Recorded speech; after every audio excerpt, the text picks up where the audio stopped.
ঠিকমতো হাঁটা শেখার আগে বারবার আছাড় খেয়ে পড়তে হয়। কাটা ঘায়ে মলম লাগানোর আগে ব্যথার স্বাদ নিতে হয়। জলের সর্বাধিক মূল্যায়ন বুঝতে খরায় পড়তে হয়।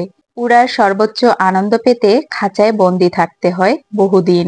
আর অসংখ্য ভুলভাল যাত্রার পরেই আমরা শিখি সঠিক স্টেশনে পৌঁছানোর জন্য কোন ট্রেনটা ধরা লাগে।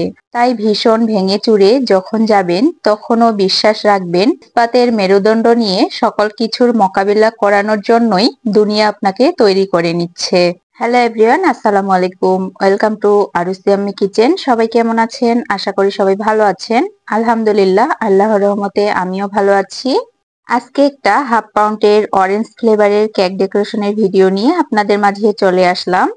আজকের কেকটা কোনো অর্ডারের কেক ছিল না। আজকের কেকটা ছিল একটা ছোট ভাইয়ের জন্য। ছোট ভাইটা বেশ কয়েকবার আমার বেকিং প্রোডাক্ট এবং আমার প্রয়োজনীয় কিছু জিনিস হোম ডেলিভারি করেছিল। তাই আমি চিন্তা করি যে সেই ছোট ভাইটাকে একটা কেক গিফট করব। আমার পেজের এই অরেঞ্জ ফ্লেভারের কেকটা যেহেতু সবাই অনেক বেশি পছন্দ করে, তাই আমি এই অরেঞ্জ ফ্লেভারের কেকটাই বানাই। ব্লু কালার আমার কাছে অনেক বেশি ভালো লাগে, তাই আজকের এই কেকটা আমি ব্লু এবং হোয়াইটের মধ্যে রাখার চেষ্টা করেছি। কেকটার উপরে আমি সামান্য করে ব্লু কালার দিয়ে ফাইনাল ফিনিশিং দিয়ে নিয়েছিলাম। আর এরপরে আমি একটা নোজেলের সাহায্যে কেকের উপরে চেরি ফুল বানিয়ে নিচ্ছিলাম।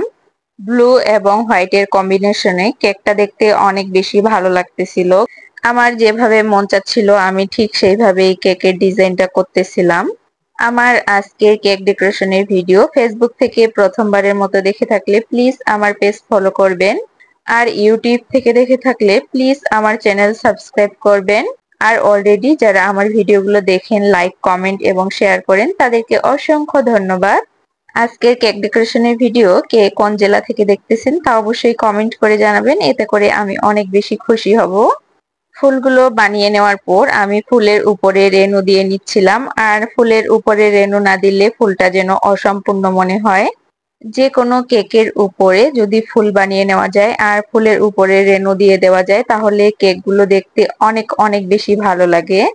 ফুলগুলো বানিয়ে নেওয়ার পর কিছু জায়গা ফাঁকা ছিল আর কেকটা অসম্পূর্ণ মনে হচ্ছিল, তাই আমি একটা পাইপিং ব্যাগের সাহায্যে ফাঁকা জায়গাগুলোতে পাতা বানিয়ে নিচ্ছিলাম। সবশেষে কেকের মাঝখানে যে ফাঁকা জায়গাটা আছে সেখানে আমি কিছু সুগার বল দিয়ে দিলাম। আর কেক বোর্ডের উপর লিখে দিয়েছি থ্যাংক ইউ ব্রাদার। কেকটা হাতে পাওয়ার পর ছোট ভাই তো অনেক খুশি হয়েছিল। আর কেকের রিভিউ আলহামদুলিল্লাহ অনেক সুন্দর দিয়েছে। তো আজকের ভিডিওটা এ পর্যন্তই। সবাই ভালো থাকবেন, সুস্থ থাকবেন। আল্লাহ হাফিজ।